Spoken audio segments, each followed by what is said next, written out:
Hey there, welcome to another one of my videos. This one's going to be a little bit different. Disclaimer, this video is meant for people who are of legal drinking age. But if you're not of legal drinking age and you want to learn a little bit about making cocktails, then that's totally fine. Just be responsible and don't drink underage. I waited until I was of legal age. Wait, something doesn't feel right. It's December now.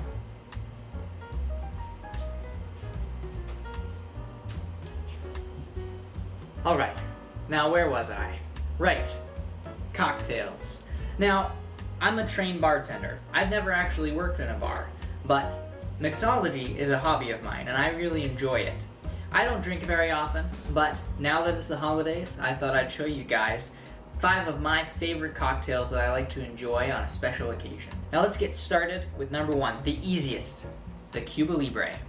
Now this one, we're gonna build in the glass, which simply means we make it straight in the glass. First, I'm just gonna put the ice in. So now the cool thing about making cocktails at home is that you can choose how much alcohol, how much whatever you want in it. You can kind of tailor it to yourself. So tonight, I'm just feeling like a standard Cuba Libre, so I'm gonna do 1.5 ounces of rum.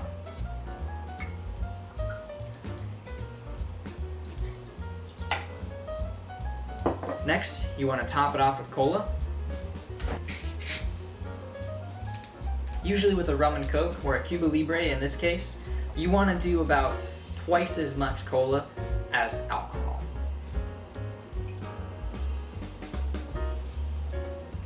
Now what we've got so far is just a standard rum and coke, and what makes a Cuba Libre is that squeeze of lime. So you've cut yourself a lime wedge, and you just squeeze it right in.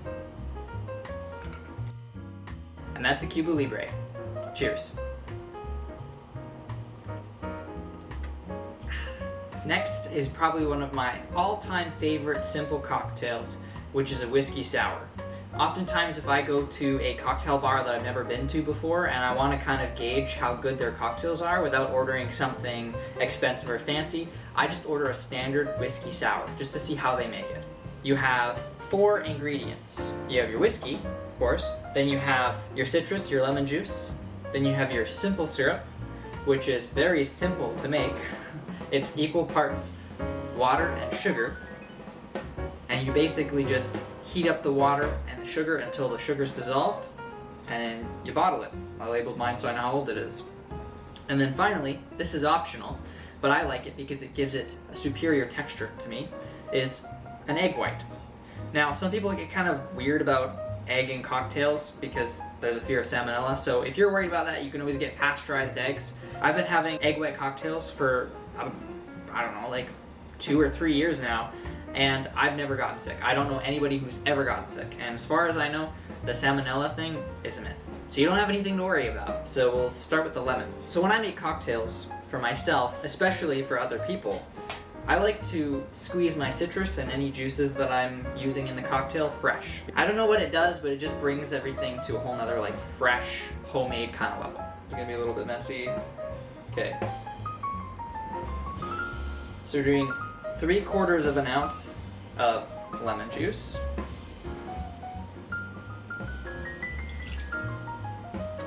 And then we're doing an equal amount, 3/4 of an ounce of simple syrup. Now, 2 ounces of whiskey. I'm using Crown Royal to represent my Canadian heritage.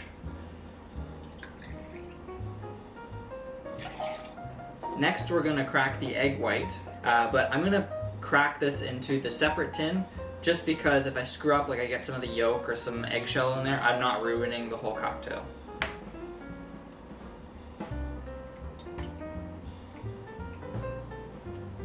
Just kind of carefully let the egg white go. You don't even need the whole thing.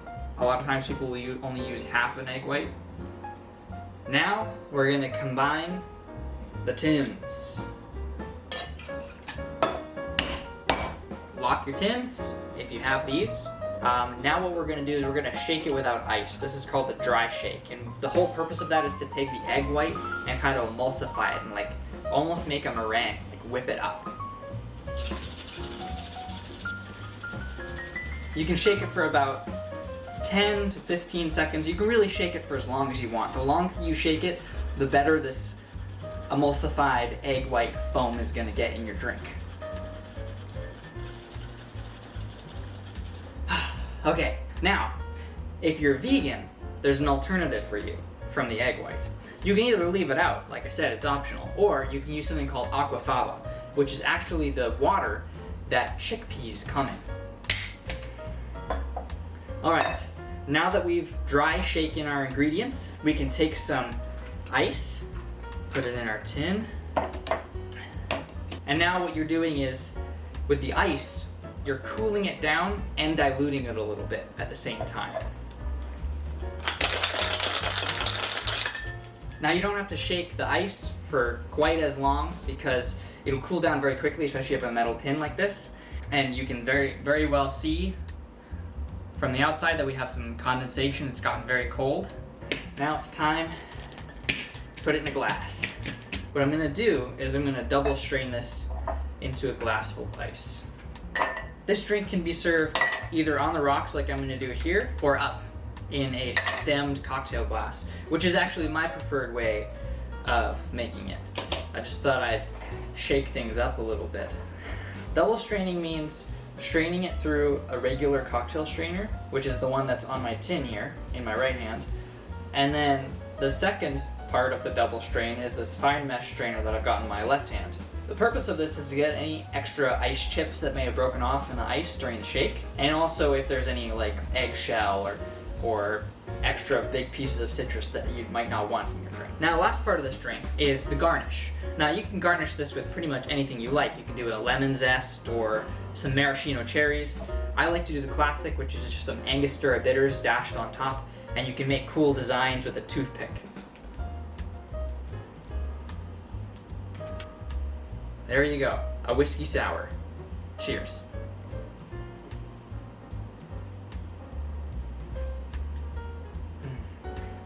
Now for our third drink. This drink is called the Aviation. It has a long history that's kind of like shrouded in a little bit of mystery. It may have had a resurgence at one point. The ingredients changed a little bit. So this is the version that I like. I hope you guys like it too if you try to make it. So let's get started. We're gonna start with our lemon juice again. 3/4 of an ounce of lemon juice.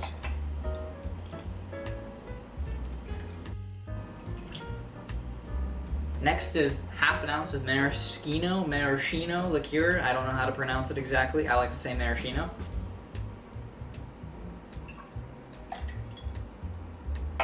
Next is creme de violette, which is a very polarizing ingredient. It's a liqueur made from, I'm guessing, violet or violette flowers.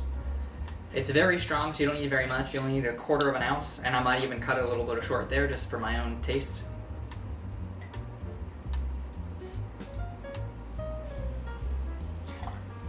And last but not least, 2 ounces of your preferred gin, London Dry.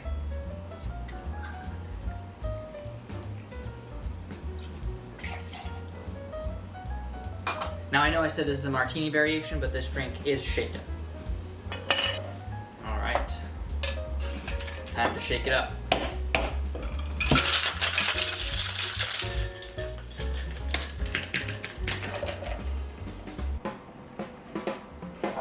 Now, take your strainer and strain out your cocktail. So the reason why this drink is called the Aviation is because of the pale blue color it's supposed to have. It depends on the brand or kind of creme de violette you get. Sometimes it'll turn purple, sometimes it'll be kind of a gray color like I've got here, and also depends on how much you put in. Now the garnish for this drink is a lemon peel. Be very careful when using a peeler. Now you take your swath of peel and just give it a little squeeze.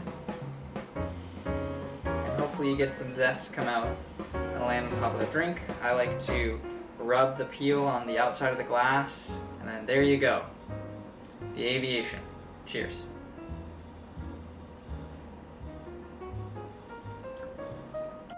Now the next drink is called a Mai Tai, and this is the only tiki cocktail I have on my list. And the Mai Tai is probably the most famous tiki cocktail there is. So let's just get started. I have a mug here. I was going to put it in a rocks glass, but I decided to use this beer mug to signify a tiki mug. So first we're going to start off with our citrus. The citrus in this drink is lime. We'll want 1 ounce of lime juice.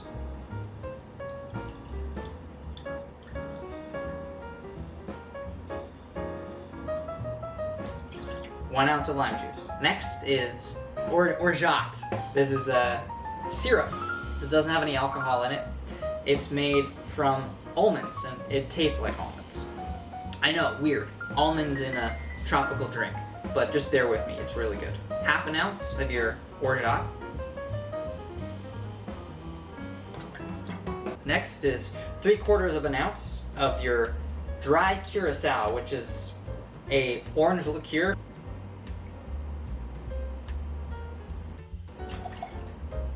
Now, the typical recipe for a Mai Tai calls for 2 ounces of Jamaican rum. I don't have Jamaican rum on me at the moment, but I have this fancy El Dorado 12-year rum, which is from Guyana. It will do great.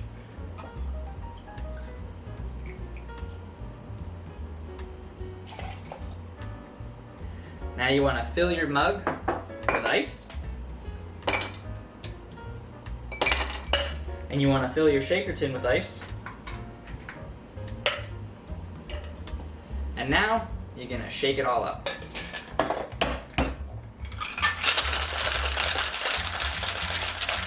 And now when I make this drink, I like to do what I call a shake and dump. There we go. Now with the shake and dump, you don't need to strain, you just pour it right in the mug. Straw. Thank you. And there you go. Your Mai Tai. Cheers. Now, our final cocktail, which is called the Penicillin. The Penicillin is one of my all-time favorite cocktails. I don't get to have it very often. I've only made it for myself once. The version I'm about to make is the best that I've been able to find that might recreate the best version that I've had. Now, the reason why I have this last in the video is because it probably takes the most amount of preparation to make. There's not very many ingredients, but this one ingredient is probably the hardest one to make, which is the honey ginger syrup. So now the honey ginger syrup, you combine 1 6-inch piece of peeled and thinly sliced ginger, 1 cup of water, and 1 cup of honey in a saucepan over high heat. Bring to a boil and reduce to medium heat and simmer for 5 minutes. Place in the refrigerator to steep overnight and strain with a cheesecloth or a fine mesh strainer like I have here, and bottle and label. Alright, so let's get started. We're going to start with our citrus, 3/4 ounce of lemon juice,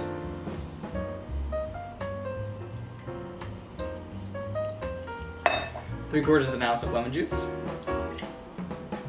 Now 3/4 ounce of the honey ginger syrup.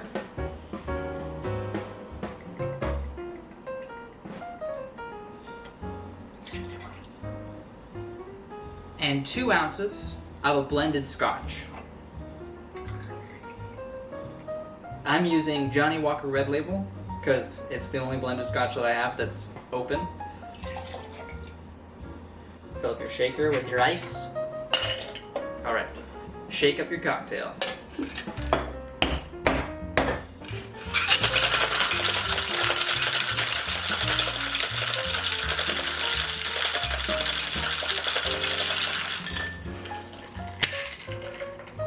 Okay, I'm gonna do something fun with this one.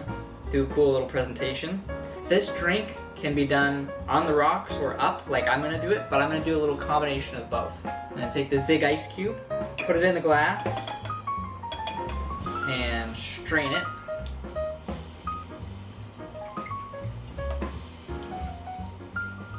Right. And now, the final step, which is probably what makes this drink so amazing.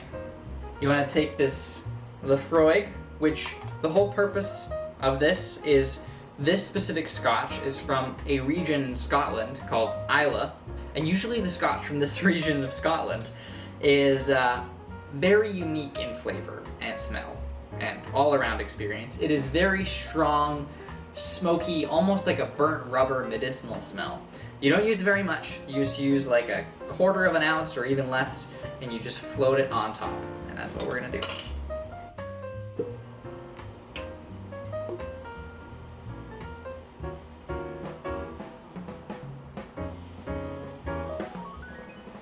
There we go.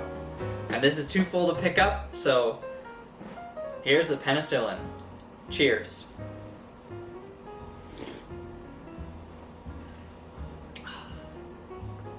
Alright, and there you go. These are my 5 top cocktails. For the time being, at least.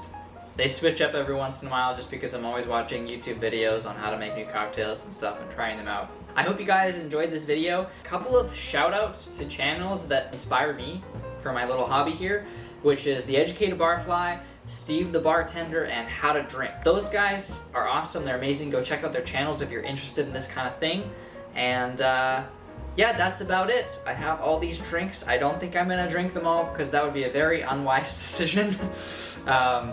Maybe I'll have a sip from a few of them and then call it a night. But thank you guys so much for watching. I hope you enjoyed this little bit of a different video, and I'll see you in the next one. Bye.